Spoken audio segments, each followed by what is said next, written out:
BR నాయుడుపై రోజా fire అయ్యారు. TTD చైర్మన్గా BR Naidu వచ్చాక తిరుమల కొండపై ఎన్నో జరిగాయని తెలిపారు. తిరుమల ప్రతిష్ట బీఆర్ నాయుడు దిగజార్చారని మండిపడ్డారు. పవన్ కళ్యాణ్ గాని ఈ బీఆర్ నాయుడు విషయం మీద మాట్లాడకపోవడం చూస్తేనే మీకు అర్థమైపోతుంది. ఎందుకంటే తిరుమల మీద తన రాజకీయ లబ్ధి కోసం, డైవర్షన్ పాలిటిక్స్ కోసం జగనన్న మీద దుమ్మెత్తి పోసే విధంగా లడ్డూ ఇష్యూని ఎంత నీచంగా మాట్లాడారో మనం అందరం కూడా చూసాం. కానీ ఈరోజు బీఆర్ నాయుడు వీడియోలు బయటకు వస్తే సనాతన యోధుడు పవన్ కళ్యాణ్ నోట్లోంచి మాటలు రావు, చంద్రబాబు నాయుడు నోట్లోంచి కూడా మాటలు రావు.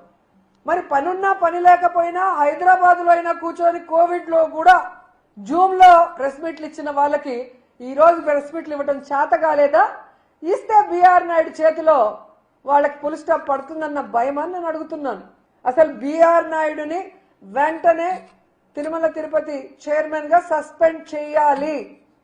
దీనికి బీజేపీ వాళ్ళు, హిందూ సంఘాలు, ధార్మిక సంఘాలు అన్నీ కూడా ఇలాంటి అనైతిక వ్యక్తిని కొనసాగించడం కుదరదు అని చెప్పి మాట్లాడాలని కూడా డిమాండ్ చేస్తున్నా. ఇంతవరకు చంద్రబాబు నాయుడు